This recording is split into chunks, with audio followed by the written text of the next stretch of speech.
नमस्कार, मैं अशोक विश्वकर्मा हिंदी परख में आपका स्वागत है। आज का विषय है वृद्धि स्वर संधि। वृद्धि स्वर संधि स्वर संधि का एक भेद है।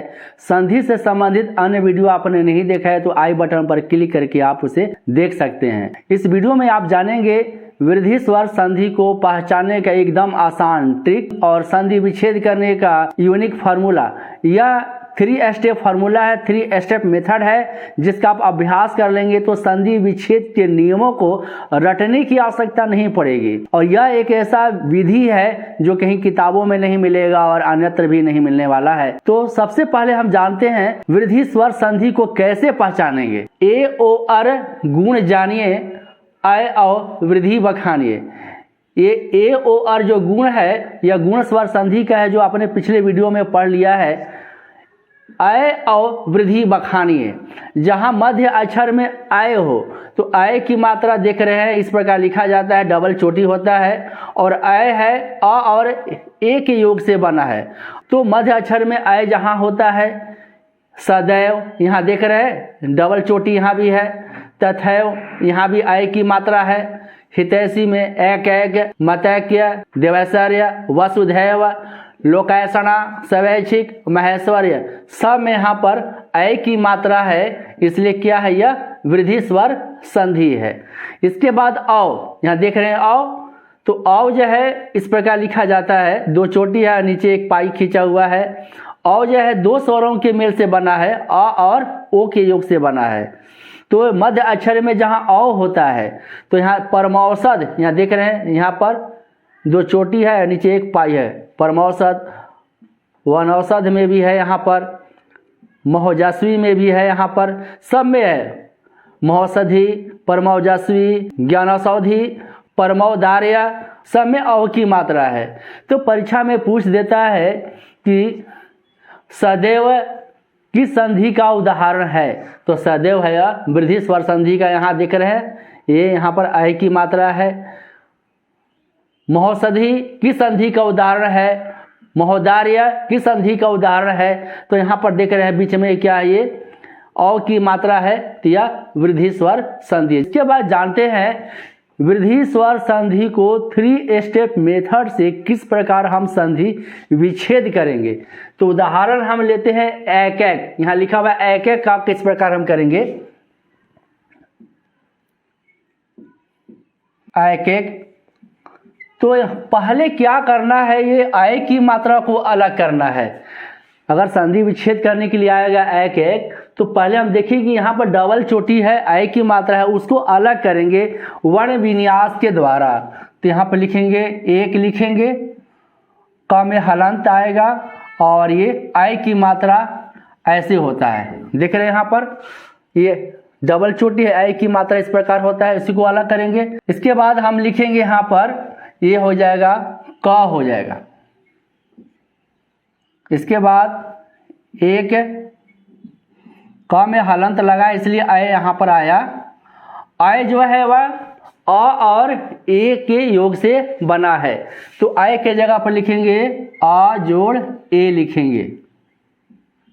इसके बाद होगा यहाँ पर क, तो आ एक में योग होगा, अब ये जो है इसमें क में योग होगा, तो यहाँ लिखेंगे एक होगा। यहाँ पर आ का जब योग होगा तो हलंत का चिन्ह हट जाएगा और एक ये हो गया।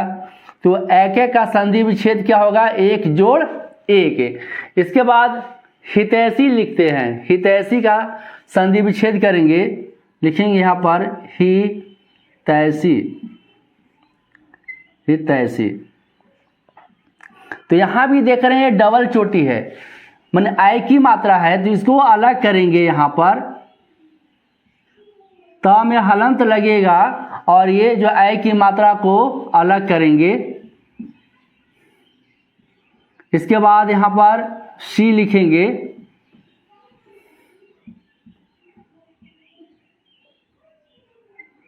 इसी प्रकार यहाँ पर जो अय को अलग किया गया था, अ और ए के योग से बना है, इसके बाद हो जाएगा सी। इसके स्थान पर अ जोड़ ए लिखा हुआ है क्योंकि अय जो है अ और ए के योग से बना हुआ है। तो अ का हित में योग होगा और ए का सी में योग होगा यहाँ पर, तो हो जाएगा क्या होगा यहाँ पर हित, हलंत हट जाएगा जब अ का योग होगा तो एसी।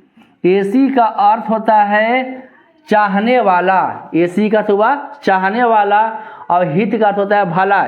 हितैषी यानी भला चाहने वाला, हित चाहने वाला। इसके बाद सदैव का संधि विच्छेद करते हैं। सदैव,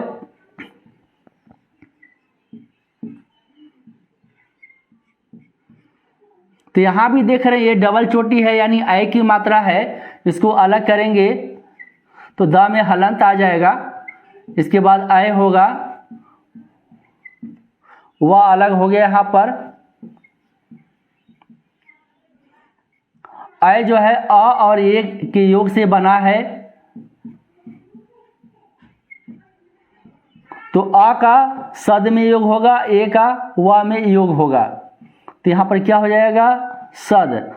तो सद का कोई अर्थ नहीं होता है, यानी मीनिंगफुल वर्ड होना चाहिए, सार्थक शब्द होना चाहिए, इसलिए अ जो है यहाँ पर आ में बदलेगा तो सदा हो जाएगा और एव, तो सदैव का संधि विच्छेद होगा सदा जोड़ एव। इसके बाद मतैक्य का संधि विच्छेद करते हैं। मतैक्य,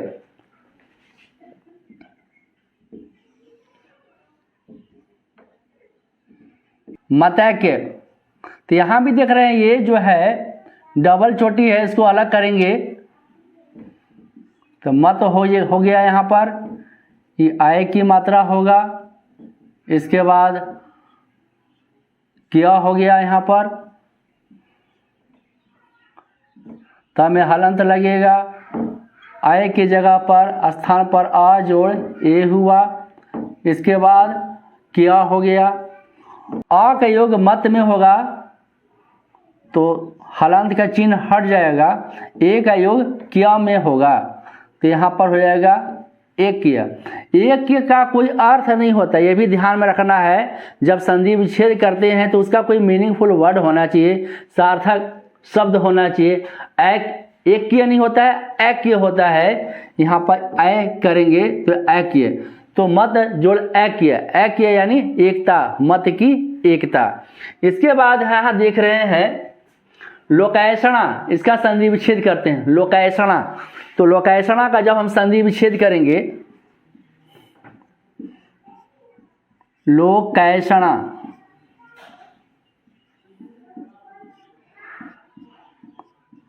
लोक होगा यहाँ पर, तो जब आय की मात्रा अलग होगा तो हलंत का चिन्ह यहाँ पर लगेगा, यानी क आधा है स्वर रहित है, तो यहाँ पर लिखेंगे आय, इसके बाद हो जाएगा यहाँ पर सणा।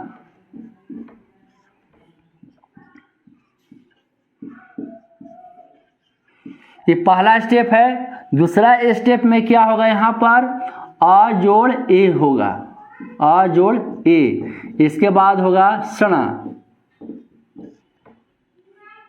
आ का योग लोक में होगा, यहाँ हलंत के चिन्ह लगेगा यहाँ पर, और ए का योग सणा में होगा, तो होगा यहाँ पर तीसरा विधि में, तीसरा स्टेप में क्या हो जाएगा, लोक होगा, हलंत के चिन्ह हट गया यहाँ पर, और होगा यहाँ पर ए सणा। तो लोकैषणा का संधि विच्छेद होगा लोक जोड़ ऐषणा। ऐषणा यानी अभिलाषा, यानी लोक की अभिलाषा। इसके बाद यहाँ पर है औ, तो परमौषध का हम संधि विच्छेद करके देखते हैं 3 स्टेप विधि से, मेथड से।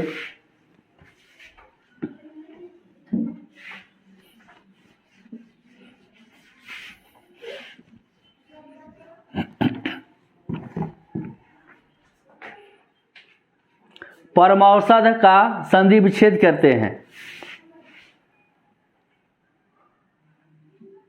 परमौषध, तो यहाँ जो औ की मात्रा है उसको अलग करना है। यहाँ देख रहे हैं कि अय औ वृद्धि बखानिए, तो ये औ की मात्रा जहाँ पर है ये डबल चोटी है, नीचे पाई जो खींचा हुआ है वह औ की मात्रा है, उसको अलग करना है। यहाँ पर ये इसको अलग करेंगे तो यहाँ होगा परम, जब औ की मात्रा अलग होगा तो हलंत का चिन्ह लगेगा, औ बाहर आ गया यहाँ पर। इसके बाद है शध, तो परम। औ जो है दो स्वरों के योग से बना है, आ और ओ। क्या लिखेंगे? आ जोड़ ओ। इसके बाद शध। तो आ का योग परम में होगा, ओ का योग सध में होगा। तो यहाँ हो जाएगा परम, हलंत का चिन्ह हट जाएगा जब आ का योग होगा, और इसमें योग होगा तो औसध है। तो संधि विच्छेद करते समय यही ध्यान में रखना है कि दोनों का वर्तनी कैसा होता है। औसध नहीं होता है, औसध होता है। इसलिए यहाँ पर ये औ की मात्रा होगा, यहाँ पर औ की मात्रा होगा। तो परमौसध का संधि विच्छेद क्या होगा? परम जोड़ औसध। इसके बाद हम लेते हैं महोजस्वी। महोजस्वी का हम संधि विच्छेद करेंगे। महोजस्वी। तो यहां भी देख रहे हैं जो औ की मात्रा है, यही औ की मात्रा को अलग करेंगे। तो यहाँ पर हलंत ह में क्या हो जाएगा? हलंत का चिन्ह होगा, और यहाँ पर हो जाएगा औ की मात्रा होगा। इसके बाद जस्वी होगा, यहाँ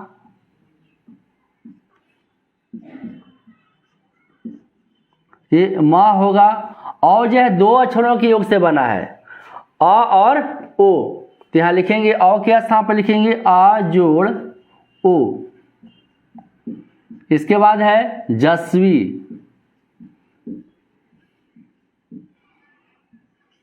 तो आ का योग मह में होगा और ओ का योग जस्वी में होगा, तो मह हो गया। तो मह का कोई अर्थ नहीं होता है। क्या होता है? महा का अर्थ होता है, महा यानी महान।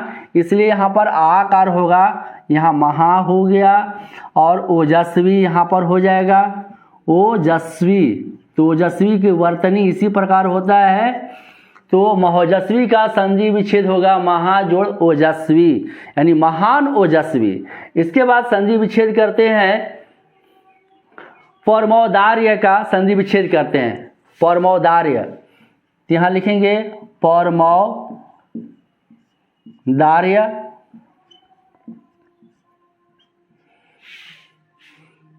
तो ये परम होगा, यहाँ पर ये औ की मात्रा को, ये जो औ की मात्रा है अलग करेंगे तो हलंत का चिन्ह लगेगा, यहाँ औ हो जाएगा। इसके बाद ये जो दार्य लिखा हुआ है, ये यहाँ दार्य हो जाएगा, परम हो गया यहाँ पर। औ जो है औ के स्थान पर लिखेंगे आ जोड़ ओ। इसके बाद होगा ये दार्य हो गया। आ का योग परम में होगा और ओ का योग दार्य में होगा। तो यहाँ होगा परम और हलंत का चिन्ह हट जाएगा। आ का जब योग होगा तो हलंत का चिन्ह हट गया, यहाँ हुआ ओ दार्य। ओ दार्य। तो वर्तनी भी देखना है, तो औदार्य नहीं होता है, औदार्य होता है। यहाँ पर औ हो जाएगा औदार्य। औदार्य का अर्थ होता है उदारता, तो परम उदारता। परमौदार्य का संधि विच्छेद होगा परम औदार्य, यानी परम उदारता। इसके बाद दंतौष्ठ का संधि विच्छेद करते हैं। दंतौष्ठ, दंतौष्ठ। तो यहां भी देख रहे हैं ये औ की मात्रा है, तो औ की मात्रा को अलग करेंगे तो हलंत का लगेगा, यहाँ पर औ होगा यहाँ। इसके बाद ष्ठ हुआ यहाँ, औ जो है आ और ओ के योग से बना है। इसके बाद ष्ठ हुआ यहाँ, तो आ का योग दंत में होगा और ओ का योग ष्ठ में होगा। तो क्या होगा यहाँ पर? दंत। हलंत हट गया यहाँ पर, और ओष्ठ, ओष्ठ। तो दंतौष्ठ का संधि विच्छेद होगा दंत जोड़ ओष्ठ, दोनों का वर्तनी इसी प्रकार है। तो यहाँ कहीं भी बदलाव की आवश्यकता नहीं है। तो इस विधि के द्वारा आप संधि विच्छेद को अभ्यास करेंगे। उदाहरण लीजिए, पुस्तकों से लीजिए, कहीं से उदाहरण लीजिए और उसको अभ्यास कीजिए। ये जो 3 स्टेप मेथड है, इसका 2-3 बार आप अभ्यास कर लीजिए तो निश्चित रूप से आपको ये समझ में आ जाएगा। संधि विच्छेद के नियमों को रटने की आवश्यकता नहीं है और आप इसमें पारंगत हो जाइएगा और दूसरों को भी सिखाइएगा। वीडियो कैसा लगा आप हमें कमेंट कर बताइए और हमें सपोर्ट करने के लिए हिंदी परख को सब्सक्राइब कीजिए, वीडियो को लाइक और अपने साथियों के बीच शेयर कीजिए। नमस्कार।